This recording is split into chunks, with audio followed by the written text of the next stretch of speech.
ஒரு தடவை வீட்டுல யாரும் இல்ல, நான் மட்டும் இருக்கேன். சாப்பிடாமலே ஒரு 2-3 நாள் கடந்துருச்சுன்னு நினைக்கிறேன். இவன் சாப்பிடாம இருக்கான், நமக்கு மட்டும் சாப்பாடு போடுறாங்கிறத எப்படியோ அந்த பூனை கண்டுபிடிச்சிருச்சு. நைட்டு பார்த்தா ஒரு பெரிய ஒரு எலிய பிடிச்சிட்டு வந்து என் எதிரில் நின்றுச்சு. என்ன இருந்தாலும் அது எலி, அதுவும் ரத்தமாலாம் இருக்கு. கொஞ்சம் காலெல்லாம் தூக்கி இப்படி மேலே வச்சுட்டேன். சரி, அது சாப்பிடட்டும். எப்பவுமே அதை துரத்தலாம் மாட்டேன். அது எதை பிடிச்சிட்டு வந்தாலும் சாப்பிட்ட பிறகு அந்த இடத்த கிளீன் பண்ணிடுவேன், அவ்வளவுதான். ஆனா அது அந்த எலியை சாப்பிடவே இல்லை. எடுத்து என் கால் கிட்ட அப்படி தூக்கி தூக்கி வீசிக்கிட்டே இருந்துச்சு. எனக்கு முதல்ல புரியல. அப்புறம் இன்னொரு தடவை எடுத்து அப்படி ஒரு மாதிரி தூக்கி விசிறி அடிச்சுது. வந்து என் கால் மேல விழுந்தது. அப்புறம் ஒரு மாதிரி வித்தியாசமா கத்துச்சு. என்னுடைய புரிதல் கரெக்ட்னா அது என்ன சாப்பிட சொல்லுச்சு. அதாவது அது தன்னுடைய உணவை என்ன சாப்பிட சொல்லுச்சு.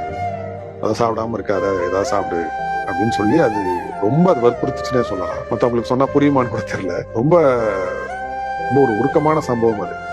அப்புறம் நான் அது கூட கிட்டத்தட்ட ஒரு 1/2 மணி நேரம் பேச வேண்டியதாயிடுச்சு. இல்ல எனக்கு பசிக்கல, இல்ல நான் சாப்பிட்டுறேன் அப்படி இப்படின்னு என்னென்னமோ சொல்லியுமே அது கேட்கல. அப்போ ஒரு தட்டுல கொஞ்சம் சோறை போட்டு, எதிரிலே எலி கிடக்கு, இருந்தாலும் கொஞ்சம் சோறை போட்டு எடுத்துட்டு வந்து சாப்பிட்டு முடிச்சுட்டு, நான் சாப்பிட்டேன், இப்ப நீ அதை எடுத்துக்கோ அப்படின்னோன்னா, அதுக்கப்புறம் ஒரு 1 மணி நேரம் அது வெயிட் பண்ணிச்சு.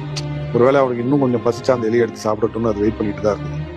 அப்புறமா ஒரு முடிவு எடுத்து அந்த எலியை எடுத்துட்டு போய் அதோட குட்டிங்களுக்கு தான் அப்படியே கொடுத்துருச்சு.